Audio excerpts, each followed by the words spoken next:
What's up, nerds and nerdettes and wee little nerdlings all? It's your buddy Big Johnny G for Two Gun Pixie presents Legendary Gaming. Hey, what's up, everyone? Thank you for joining me for this Tabletop Takeout Tuesday. And also I want to say thank you for everyone that's been remembering to subscribe to Two Gun Pixie, showing us a little bit of love. That's awesome. You're awesome. And I also want to say thank you to everyone that's been remembering to go see what we're doing over on Facebook, Instagram, and Twitter. It's nice when you come over and visit, so thank you. Thank you so much. But we also have that Two Gun Pixie Zazzle store, and I know a few of you have been going to take a look at it, and that's awesome going to see our merch.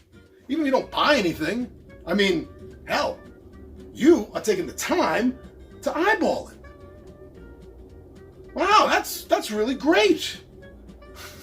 So thank you, everyone. Thank you for all of that and so much more.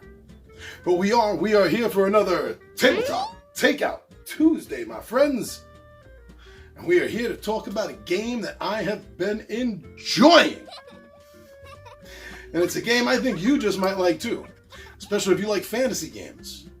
And this is a game that delivers a lot. One player, co-op, competitive, team competitive, kind of like world building. Woo! I'm really glad that I kickstarted this. 'Cause yes, I did. So why don't we talk about Tiny Epic Tactics? Okay, because it's tiny. All right, I'll see you all down at the table.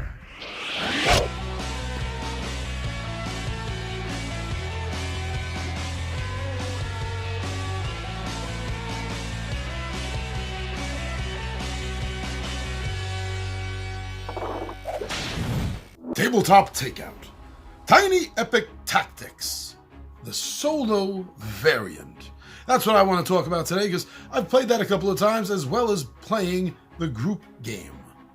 So this differs. I'm going to say that right up front. It's not the same game as you're playing in a group game. Soloing a whole team usually isn't my favorite way to solo a game. I do it, but it's not my favorite. But in this game it was different. It felt like I was playing one singular unit, which is appropriate because that's what they call it. It didn't feel like I was necessarily playing four individual characters at the same time, although I was. I found it to be a very smooth team play for one player because of this. And that meant a lot to me. Like I said, although I play games where I have to use multiple characters to solo, it's not my go-to, my favorite, usually speaking. But this, it didn't matter. I really had a lot of fun during the combat of the game with the knockback effects, which happens with melee attacks. Literally, you can literally knock your opponent back a number of spaces. Not only was that fun, but this also proved to be highly tactical. When you're trying to outmatch the opposing enemies and you need to move them somewhere or just get them away from you, it does really add on, making it something more than just fun. Now, overall, whether it's a solo game or not, I just got to say up front that the meeples do look pretty cool. The way they're all individually shaped for what class that they're supposed to be representing. The silk screen is stood up, so through several group games, several solo playthroughs, the silk screening on the meeples have stood up, so that definitely has my seal of approval. The character choices, and there are a lot. The character choices are all really, really fun. The artwork for the characters is a little bit more fun style artwork than I prefer, but in this game, it doesn't even matter. It really doesn't.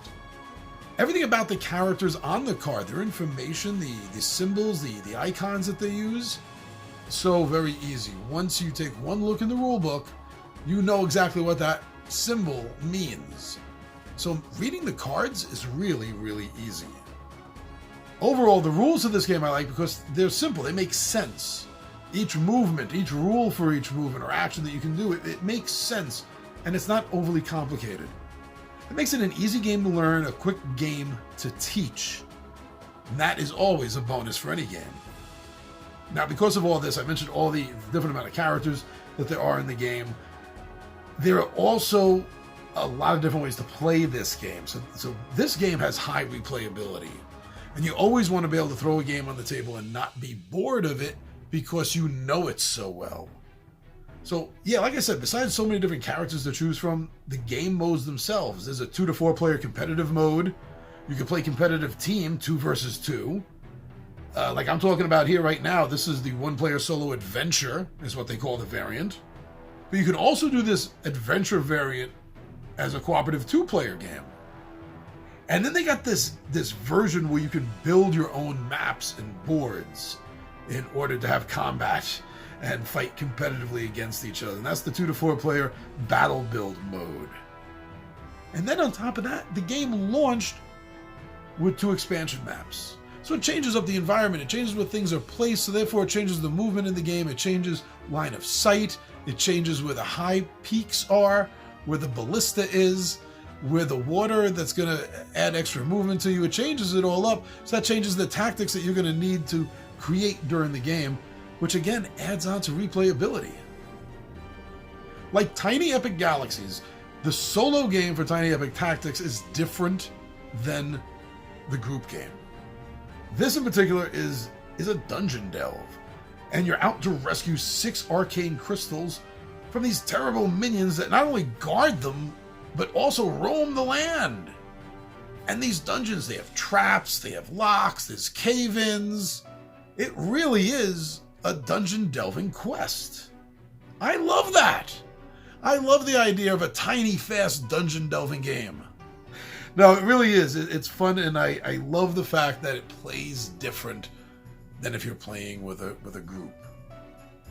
And another thing about this solo version is that the evil minions you're fighting are all the evil flip side of the characters. The characters you have a choice of. The characters you probably could have just been playing in a different version of the game, and now you get to fight them. It adds this fun factor to the game that you wouldn't normally get. Being able to play characters that are also possibly villains in another game.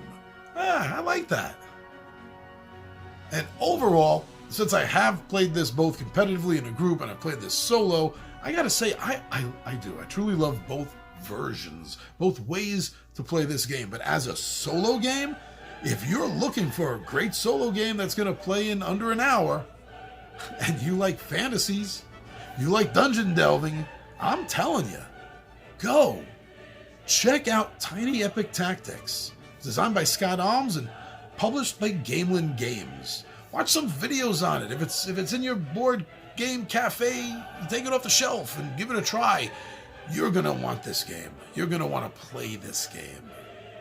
All right, so those are my thoughts on the solo variant of Tiny Epic Tactics. I'm your buddy Big Johnny G for Two Gun Pixie presents Legendary Gaming, and my friends, I am out of here.